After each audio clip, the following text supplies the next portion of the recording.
you some information about the reopening task force, what they've been working on this summer, considerations they've had to make, and what that process has looked like. And we'll follow that with our panel discussion with some other leaders of the district. And so if you have questions to submit for that panel, as we said earlier, you can open up the chat and that will go directly to Jenny Pickard, who will moderate our panel discussion. So to get started and make the best use of our time tonight, so we have all the time for questions, I will hand it over to Keith and Colonel Brooks. Okay, thank you. Good evening. And before we start taking your questions, my co-chair and I would like to set the stage and share with you the thought process to reopening schools in Hamilton County. The first thing I want everyone to know is when you see the draft copy of the reopening plan, you will notice that every student and parent will have a choice. The process began in February as we watched around the world the outbreak of the COVID virus. On-campus schools in Hamilton County closed in March, but teaching and learning continued with virtual learning platforms. April 12th, Dr. Johnson announced the formation of the task force to reopen schools in Hamilton County and named Keith Fogelman and I as co-chairs, with the mission to develop a plan to reopen schools for on-campus learning August 12th, 2020. Along with Jennifer Brunson, we went to work gathering information from a variety of resources, locally, statewide, and internationally. Slide, please.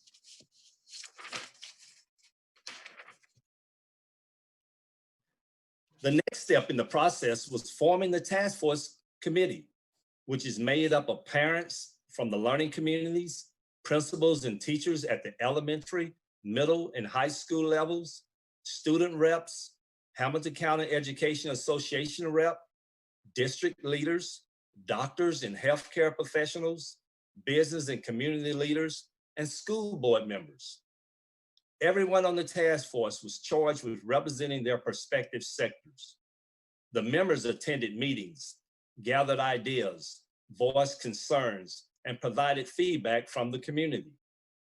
And throughout the process, our 45,000 students remain the focus of everything we do, as depicted by this slide.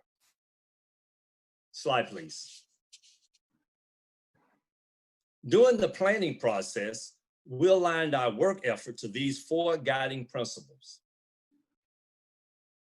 At the very top, you can see that we're concerned and our #1 priority is focusing on students, teachers, employees, community, and minimizing risks to public health. We want to make sure that as we put this plan together, safety was our #1 priority. We understood the impact on student learning and well-being. We recognized how important our schools was to our community. And again, we knew there was a lot of operational considerations, so we wanted to optimize operational readiness. Slide, please.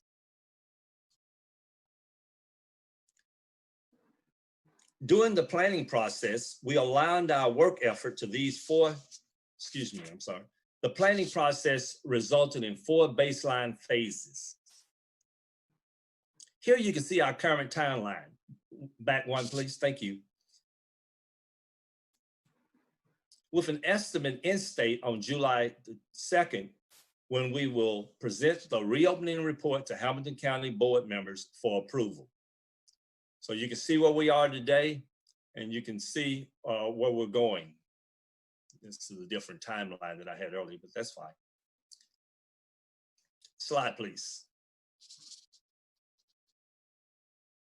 Now, throughout the process, we received guidance from our school board members, district leadership, as well as national level consulting firms, Hamilton County Health Department, the National Association of School Nurses, just to name a few. Slide, please. The process always took us back to our first guiding principles, and that's minimizing risks to public health. Guidance from the Center for Disease Control and Prevention, CDC, has provided a trustworthy source to protect students, employees, parents, and members of the community. And throughout the entire process, the task force has worked hard to ensure the voices of the community were heard. Next, my co-chair, Mr. Fogelman, will share results on a recent survey. Slide, please. So first of all, let me thank you all for attending. Thank you for the opportunity for us to share this information. Colonel Brooks and I have been extremely busy over the course of the last few weeks. We've learned a lot, and we're going to share some of the information with you tonight, but more importantly, we're finalizing our draft of the report, and that's going to be available for review beginning tomorrow. So let me talk just a little bit about what we learned from our stakeholder survey. Next slide, please. So first of all, we had phenomenal response to the survey, over 25,000 responses. And we were pleased with the breakdown that we had community, we had students participating, our employees participated, but by and large, as you can see, 73% of the responses were from parents. And that's really kind of key as we move forward. Next slide, please. So our goal when we looked at what did we want to accomplish? What did we want to learn from this survey? So first of all, we really wanted to gauge the interest about families and students being able to return to school in person in August. We needed to know, well, okay, if you're not able to return to work or school, is there an interest in remote learning options? We need, and that kind of leads you to the next issue of if we have interest in remote learning, do people respond and have digital access? Then we wanted to identify the priorities, get some feedback on options as we move through this, and then finally is really kind of understand people's priorities or ranking of health and operational factors as we move forward, thinking about what our reopening plan would look like. Next slide. So I'm going to take just a moment and walk through some of this information. First of all, plan to return to school in person on August 12, 2020. And as you can see, almost 26% said that they would not, and we had almost 32% indicating they did not know. So that led us to the next question. So how many people are interested in a remote learning option? And so we had 10,000 of the 25,000 respondents indicated that there was an interest in remote learning. And of those 10,000, 95% of those were from people who said that they would not return to school in August. Next slide. So that led us to digital access. And you can see from the table that we have just a little over 1% of the respondents had no access to internet.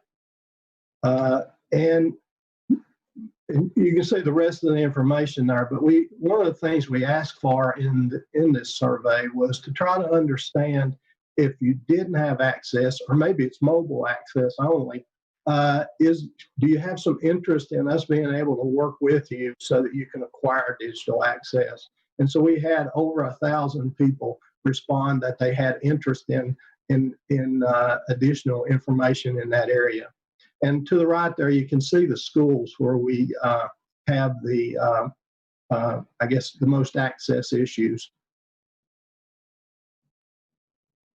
One of the next things we want to really do is understand where our priorities lies.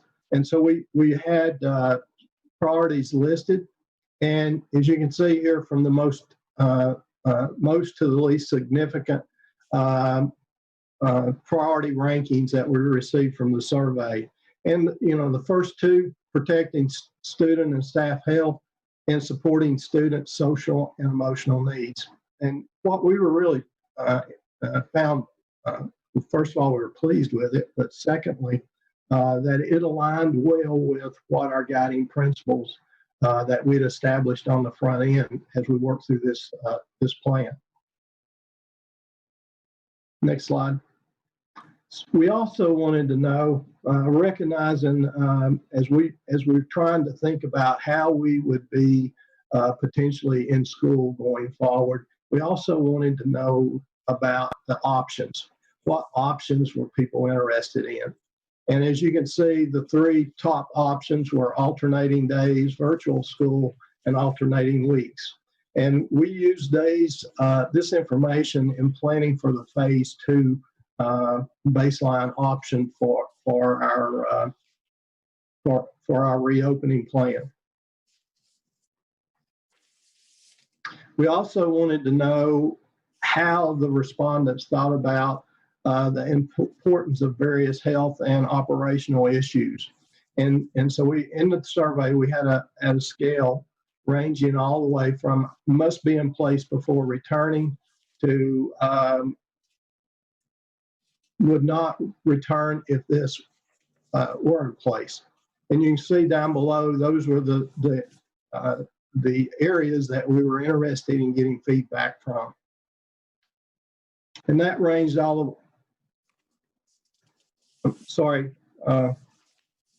that ranged all the way from, things about reporting symptoms, wearing masks, social distancing, visitors and volunteers being limited on campus, staggering lunches, staggering drop-off, pickup times. So we tried to get a broad spectrum of issues so that we could get some feedback on it. And so you can see from the top ranked items, from the left side being what had to be in place or must be in place before our respondents were comfortable returning. Of course, enhanced cleaning, symptoms, either self-report or being checked for symptoms. Students not sharing supplies. So each student had their own separate supplies, and then you can see staggered recess and lunch. Over on the other end of the equation, would not return if these were in place. And you can see we had almost 3,000 people. This was the highest one. If student masks are in place, they would not be interested in returning. Vaccine, social distancing, and then staff mask, and then having our classes in a cohort or a class-only interactions. That was our fifth area. We also, in this survey, of course, we ask, we were seeking input from not only parents, students, our employees, but we're also looking for the community to provide us some input. The community gave us it's a little bit different breakdown on the information they provided us as far as do they think we should be in school in person? 35% said no, with 20 and a half saying I don't know, and as you can see, the 44% for yes. And you can see kind of their categories of, they thought similar to our other respondents, protecting student and staff health was the top priority, but then maximizing in-person learning was the second priority. So I think we're ready to move to the panel discussion.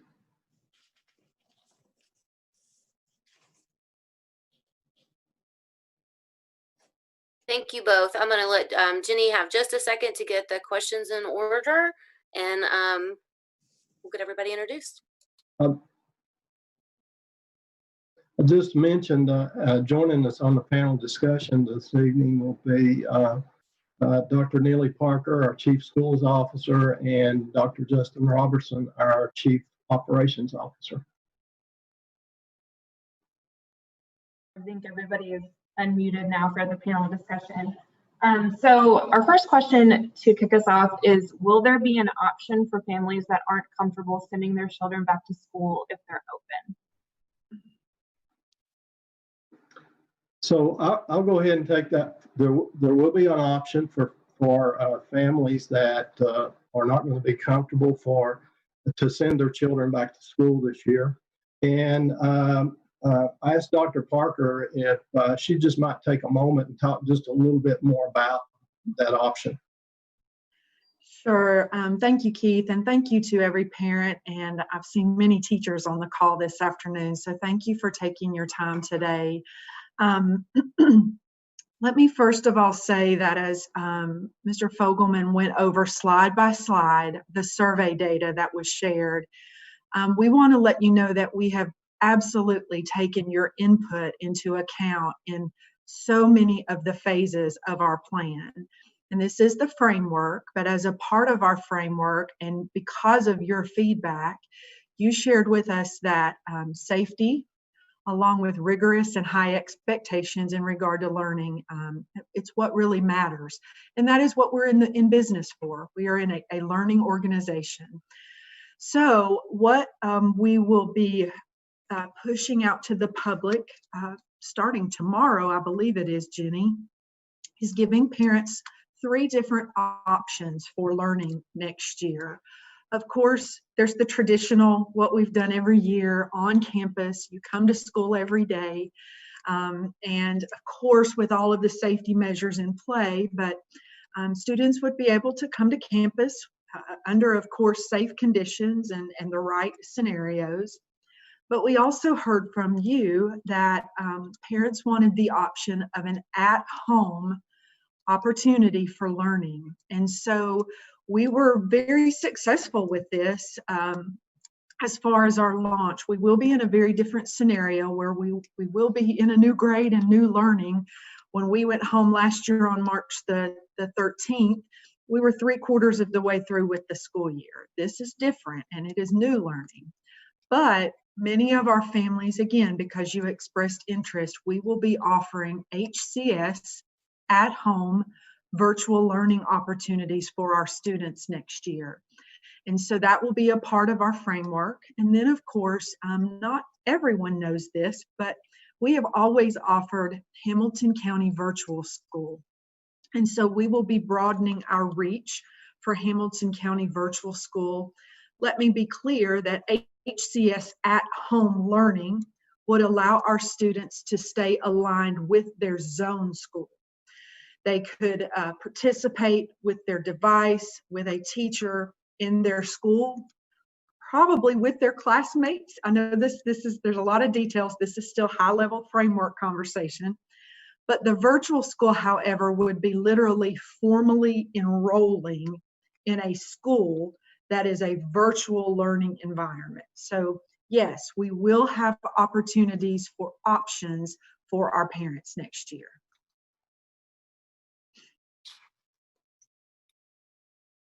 Okay, the next question is, what if cases continue to rise before August 12th? Will the plan change?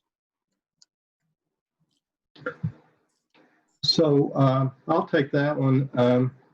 So one of the things we do is on a daily basis, we monitor what's going on in the county. We're looking at, of course, the number of cases, but more importantly, we're paying attention to the number of active cases. We also monitor the number of, and this is all on the Hamilton County Health Department website, so you feel free to look at it at some point. It's a lot of good information, but we're monitoring the number of hospitalizations as well as the number of people in ICU, and as we are looking at the cases, we what we're doing is it's basically every day we're sort of almost getting a trial run about what the future might look for us. We'll continue to monitor the cases, and quite frankly, if we would see a spike as we were going into school year, that will obviously affect the way that we decide to start that school year. Our plan is that we'll start school on August 12th, and that August 12th date, we may be in full school, or we may have to be in some sort of a reduced schedule school. But anyway, we'll be monitoring that. We'll keep, we'll, as you'll see in our plan, we've got a gating criteria that will will be, once we get board approval on it, next week, we'll start posting that gating criteria on our website, so parents, teachers, students can kind of see what stage and phase we are, and start to give some predictability about maybe where we'll be come August 12th. I'd just like to add, for simplicity, the plan won't change because the plan has been built in for the different phases. So no matter what the circumstances is with the COVID virus, we'll be moving from one phase to another phase, and it's already built into the current plan that's drafted. So our next question is, what measures are the task force looking into for exceptional education students? So I'll be glad to answer that question.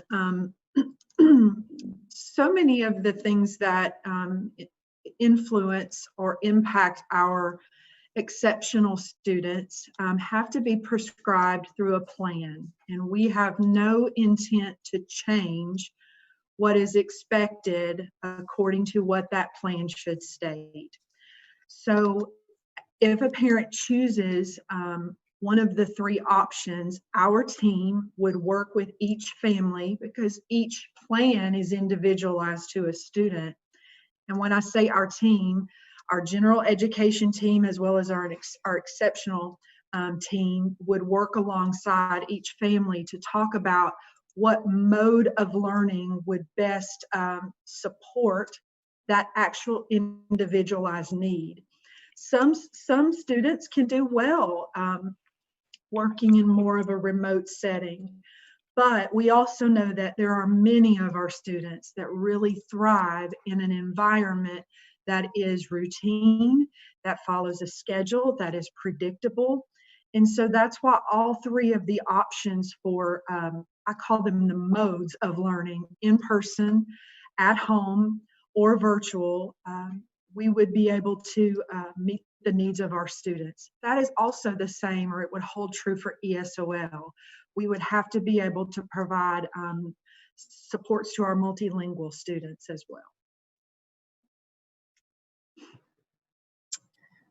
Our next question is, what considerations have been made for childcare for parents if students aren't in school every day? Well, I can take that one, Jenny. When we talk about school-age childcare, we opened school-age childcare a few weeks ago on a limited basis and have had really good success with it. It's been positive and have had a lot of good responses. Trying to serve the community, basically to provide childcare. So we are working through plans specifically with our teachers, especially if we're on an alternating day schedule. We know that for our teachers, that will be difficult if they have school-age children. And so we're working with school-age childcare to develop a plan that would address that need. In terms of working with families, we have not had that conversation, but if that is something that the community wants us to pursue, it's certainly something that we can. But again, school-age childcare has been part of this conversation and one that we recognize is a need. Dr. Robertson, I will add to your comment that on a weekly basis, 2 different times each week, we have a standing team meeting with, more than 20 out-of-school time providers through Chattanooga 2.0 in conjunction with our Youth and Family Partnership Connections. Molly Blankenship helps us lead up that team. And so our community support has been phenomenal, and we meet on a weekly basis, sometimes 2 times a week, so that we keep our engagement strategies with our community supports very tightly aligned, so they are in step with what we're doing as a school system. And that would be like our rec centers, Boys and Girls Club, Girls Inc. I mean, you name it, the Northside Neighborhood House. Many of our community partners have been amazing partners to step up and walk alongside us during this time. The next question is, are there any representatives from the medical community on the task force? You want to answer that, Colonel Brooks? Yes, I can answer that. Excuse me. Yes, there are members from the task force that are doctors. We have Dr. Charles Woods, who serves as the Chief Medical Officer at Children's Hospital, and he's also the chairman of the Department of Pediatrics at UT College of Medicine here in Chattanooga. We also have Dr. Stephen Adams, who is a family medical specialist and works with the district on a routine basis. In addition to that, we've been working with the health department, Ms. Lauren Hawkins, who represents Hamilton County Health Department, and our within the district leader, Cheryl Fletcher, who is our school health department. So we have had great representation from the medical field. Okay, the next question is from a Hamilton County Schools employee and mother.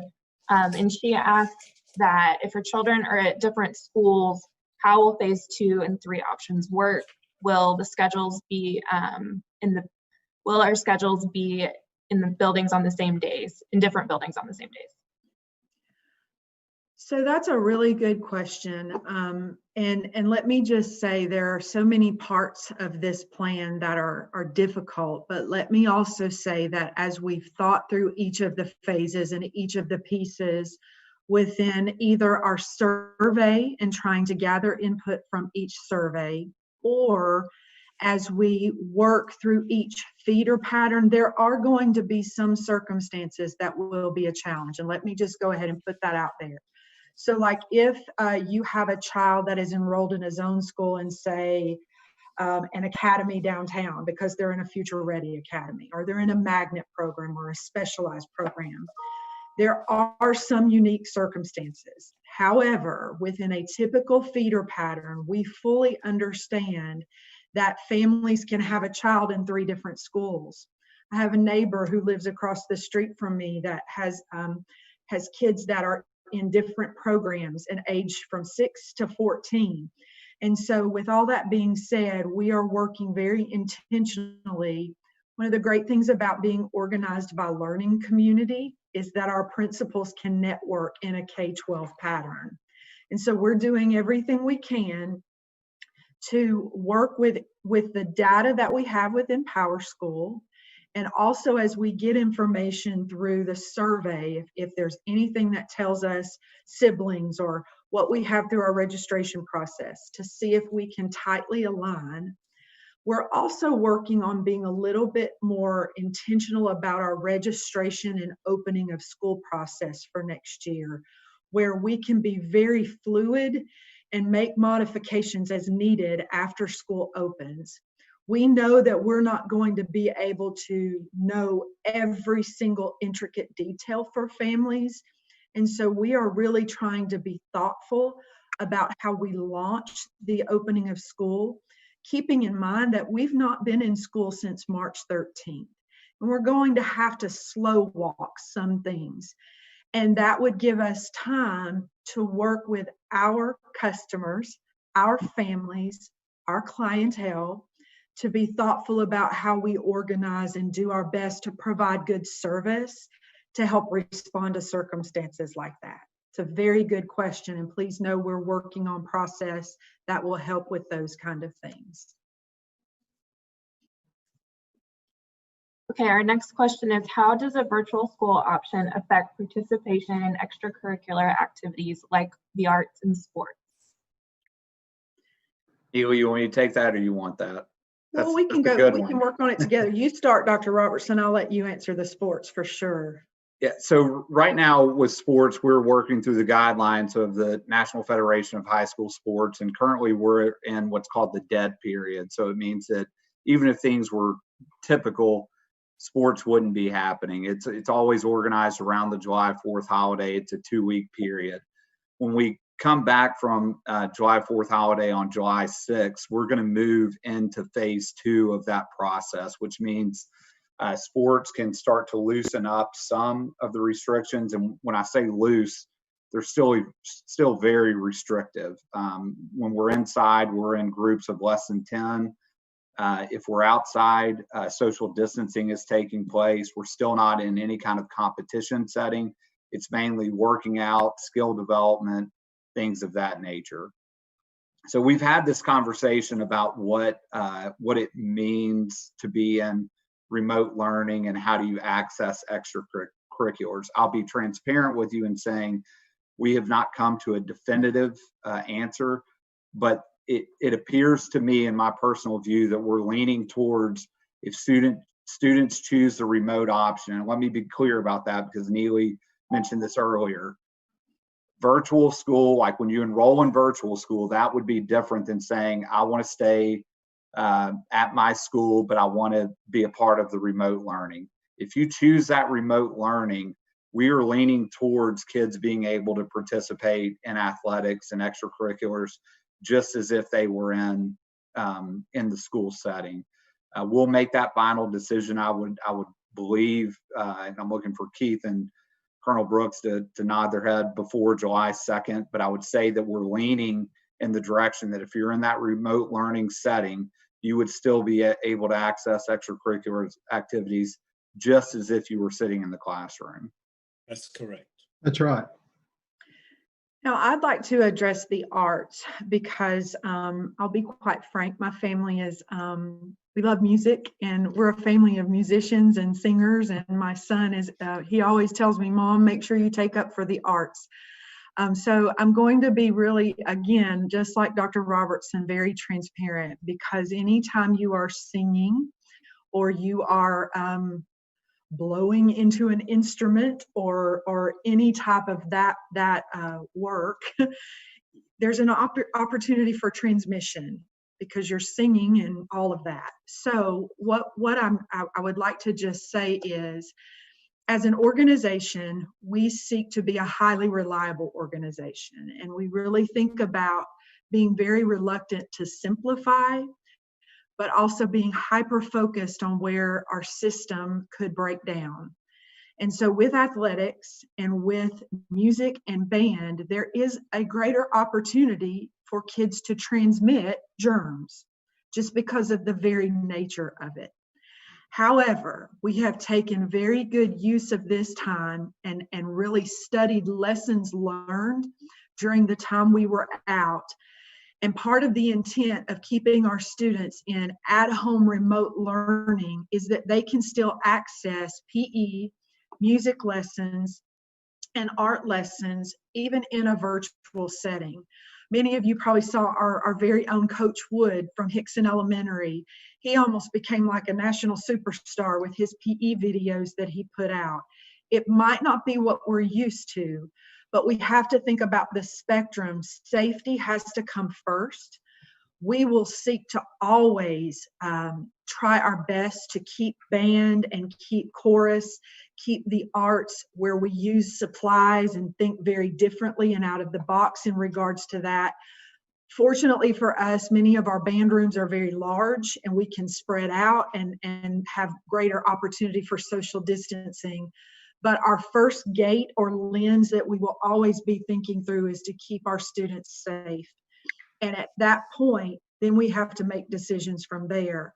But by doing at-home learning, it would be our goal to keep kids in line with those programs that they have at their home school, their band, their music, their art. And then we would troubleshoot and be really focused on what we can do to be safe in those other environments. And let me be clear, those NFH guidelines that we're following right now for athletics apply to marching band and other performing arts like that at the high school level. So I should have said that earlier, but marching band is in the same phased approach that a high school track team would be in.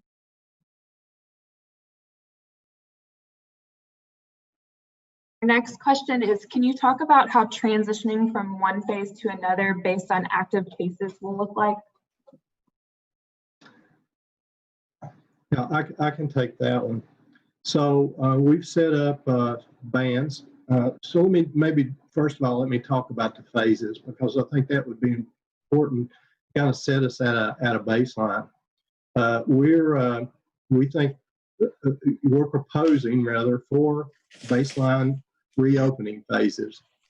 Phase 1 would be similar to what we just experienced in the last quarter of our school year. All our schools are closed, and we're in a remote learning setting with our students and our teachers. Phase 2, we would see the minimal or the spread of the virus being a moderate spread, and we would be in a reduced campus, reduced time on campus. So that would be where we would be and set up to be in a 50% schedule. So we'd have 50% of our students in for 2 days and 50% in for another 2 days. We'd have a break there for cleaning. Phase 3 would be, we would be in school, but we also know that there is a minimal spread going in the community. So we'd be prepared if we had a school affected, where we had students or staff test positive, that we may have to do short-term closures to ensure that we've got the schools disinfected and safe for our students and our staff to return.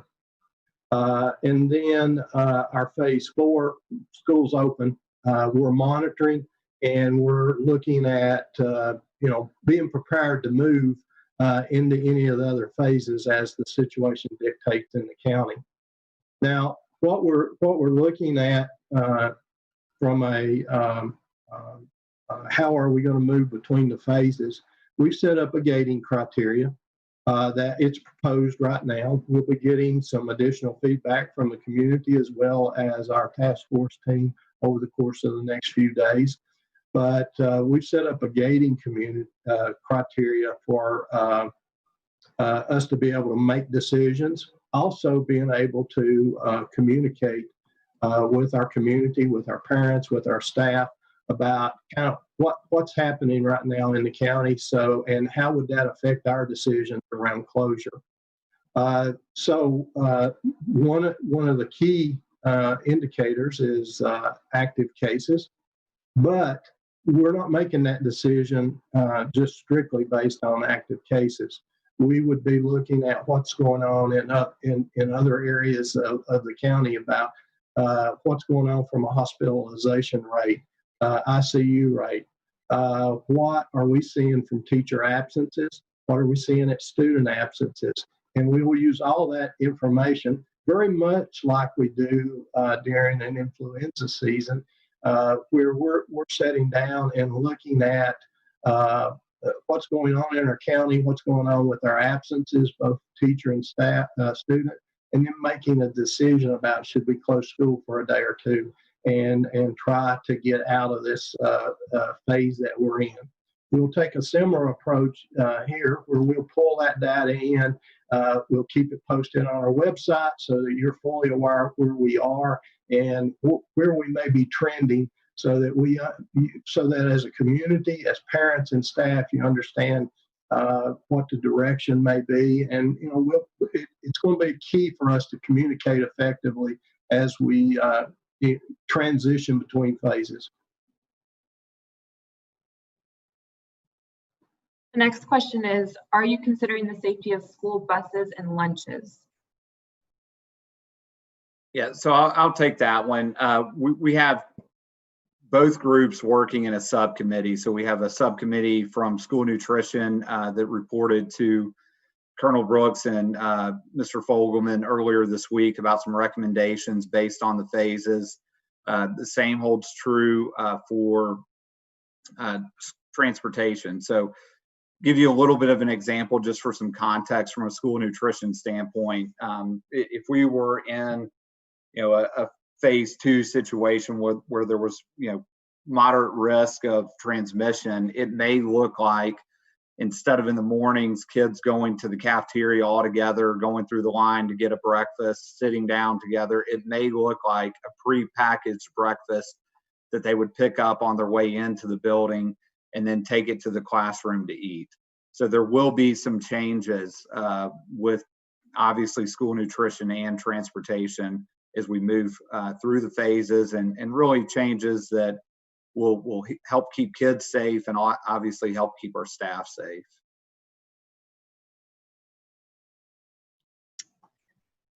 What support are you giving the teachers to prepare them for teaching a class that has both remote learners and in-person students?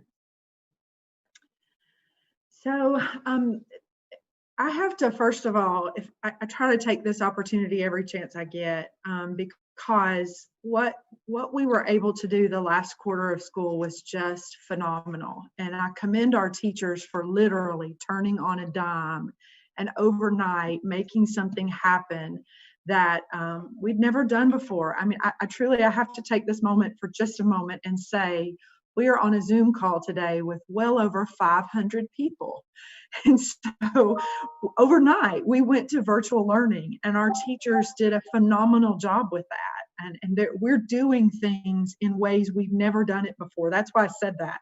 We have never been on a conference call with 565 people before. And so I have to credit our teachers with some amazing work. And we acknowledge that there's still a great curve moving forward.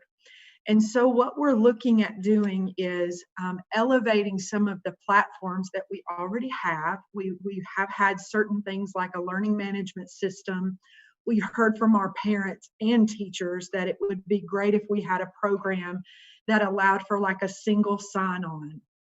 We also have understood now the power of harnessing video or learning links that are things we've just never done before. And this moment has pushed us to be progressive in our thinking.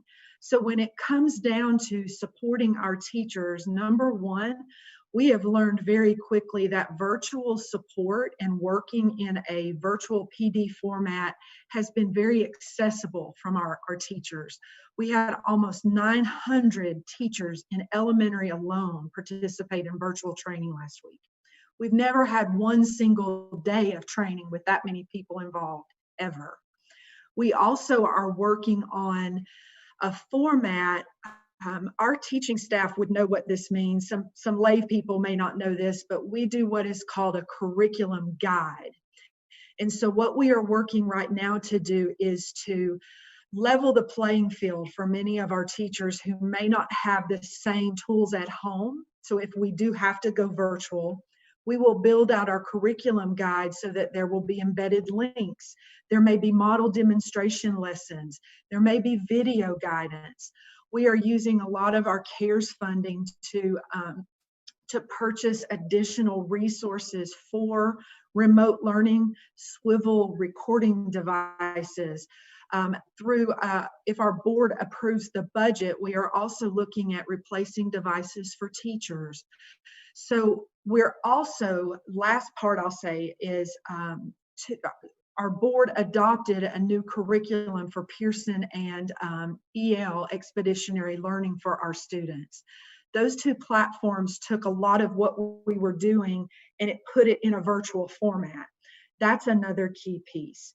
What we also hope to do is through Canvas with each unit, we will have supplementary enhancement tools that will go in conjunction with each unit guide. So at the click of a button, a teacher can access something that she never or he was never able to access before. And this is across the spectrum. Even Claire Stockman with our arts, we have worked on enhancements that we can add to our CTE and Future Ready programs. We also are looking at how we schedule and structure our day. I'll say this last piece because there's a lot I could say about this, and how we balance the teaching caseload and the time for virtual follow-up. So even in how we've paced out the weekly schedule or the daily schedule, that we're trying to work within a construct that would balance the in-person and the virtual workload. So that's the best I can answer right now. There's a lot to that one, but that's the best I can say in this short amount of time. Our next question is, if we as families choose one learning method, is it a permanent decision for the entire year, or will there be an option to change if health conditions improve or vaccinations become widely available? Absolutely. So I'll kind of yield with Dr. Robertson on this as well, but I'll jump in. So one of the things that we do have to keep in mind is what we can control and what we cannot control. And as you all know, that that keeping large mass gatherings and keeping grouping smaller. I apologize, my dog someone's at the door. Gotta love this virtual space at home. Sorry about that. So if you hear that dog, that's Buddy, my dog. So to make a long story short, I probably just totally lost my train of thought. Will you ask that question again, Jenny? So I can answer. It was talking about the option, if you choose remote learning, the option of going back to your school. And so what we've been talking about, and again, will be finalized before July 2nd. It's not anything we've made public at this point, but we would ask for a semester commitment, basically, that if you wanted to do remote learning, you would commit to that for a semester, and then you could reevaluate it in January. And the reason behind that is there are some staffing considerations that we have to make in terms of making sure that those students that are on remote learning have a teacher that is available, and that we've got the appropriate number of students per teacher. And so we would look for a 6-month commitment for the remote learning option. The next question is, will consideration to attendance be made given the circumstances for students and for staff? Would you ask that question again, Jenny? Will consideration to attendance be made given the circumstances? And the question is asking about students and staff. We've received a lot of questions about this, but just about what our attendance policy is going to be for students and staff. So let me take the staff question side of it. So there's provisions under and I'm not going to get the correct legal name, but really the COVID-19 leave policies.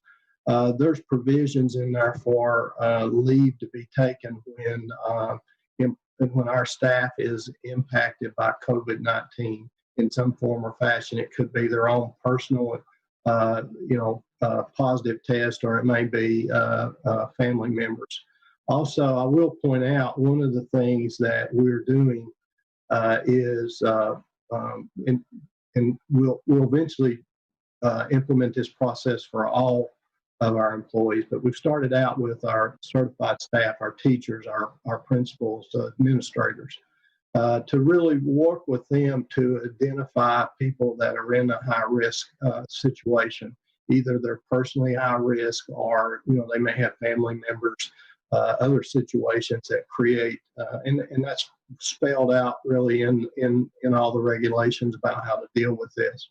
And so our goal in this is to ensure that first of all, we value our staff, and we want to be sure that we have adequate staff to be able to teach our students, as well as be able to support our teachers with our support staff. So we're looking for ways that we can accommodate people that are in high risk situations, and we're trying to identify them and then match them up with appropriate jobs that we can protect them. Because again, going back to our guiding principles, it's about protecting the health and safety of our students, our employees, our support staff. Justin or Neely, would you want to address the student attendance? Sure. So anything that has to do with attendance, student attendance, is state policy, state school board policy, and also it's a matter of our school board policy. And so we have received some new guidance from the state that attendance will be required this coming school year. Now, how we account for attendance will be very unique, and that part of our district plan, we have to work in conjunction with our school board to formalize that plan. So I would not be able to speak to a lot of the definitive details, but I can tell you that so far our state guidance, which is public, by the way, it's public information, states that attendance will be required for the coming school year. So we will be working with our school board to flesh out a board policy for student attendance in the coming days. Okay, we're getting close to time here, and we only want to keep you guys for an hour. And after we do the final question, Kate will talk about some other engagement opportunities coming up. So this is not your last time to have a conversation like this with district staff. But the last question is one we've received a lot. I saved it for last. How would school handle the situation should a student test positive for COVID? And this question also applies to staff as well. Colonel Brooks, you want to take that, or I can? Yeah, I'll start off, Keith. One of the things that we've been doing, working with our doctors, and more specifically working with our school nurse, Cheryl Fletcher, we've been working on those types of situations, and we're establishing policy.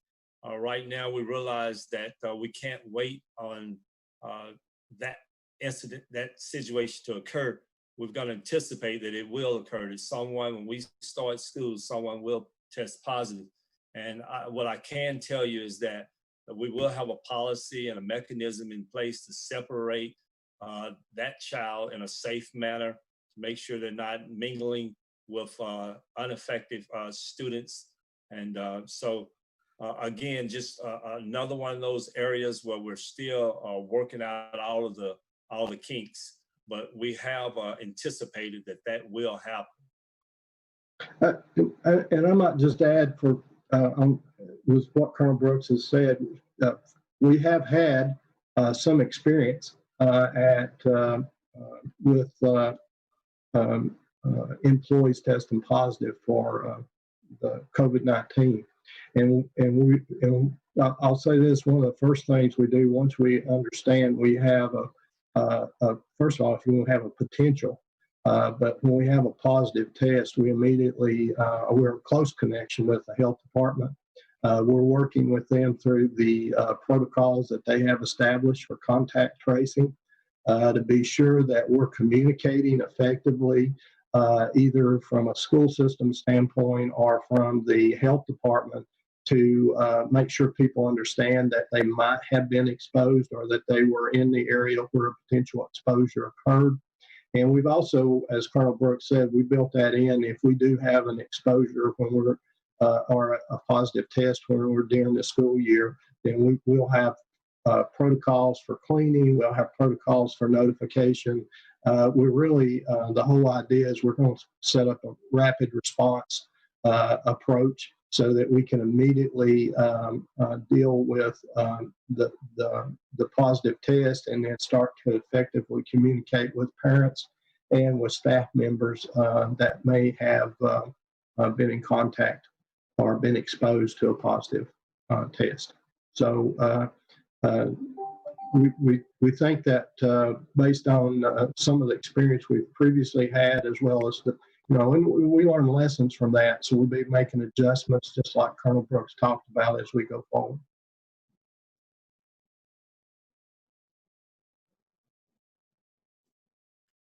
Great. Thanks. Any other responses to that question before we move on? All right, guys, I just wanted to take a moment and say thank you to our panelists.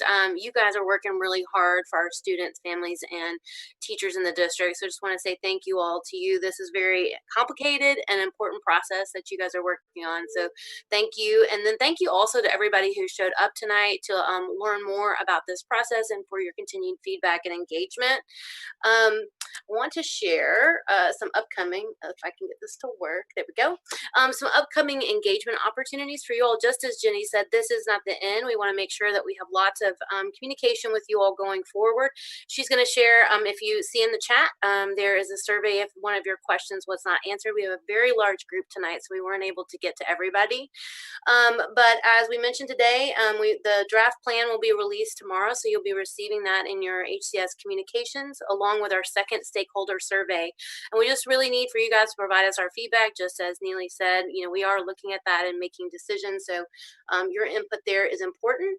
On Thursday of next week, Thursday evening, our school board will meet to vote on that draft plan. So we always encourage you guys to stream our school board meetings on our Facebook page or our YouTube channel. We are in the works of scheduling weekly town hall meetings throughout the month of July that will be geared towards parents, students, and teachers, just for continued feedback between now and the beginning of school. We are also working throughout the district on parent university sessions that will help parents be full partners in their child's education. We know that there's probably a lot of information that might help you get through the different circumstances that you might be facing. And then, as we mentioned, the HCS at-home registration will open in July as well. Leading up to the first day of school, which is August 12th, we also will have our annual back to school celebration, but it'll look a little different this year. We're going to be doing it as a drive-through event where you can get school supplies for your students, and we can all celebrate a different but exciting new year for all of us. And again, first day of school is scheduled for August 12th. So we appreciate your time, and hopefully we will be seeing you all very soon. Hope you have a great night.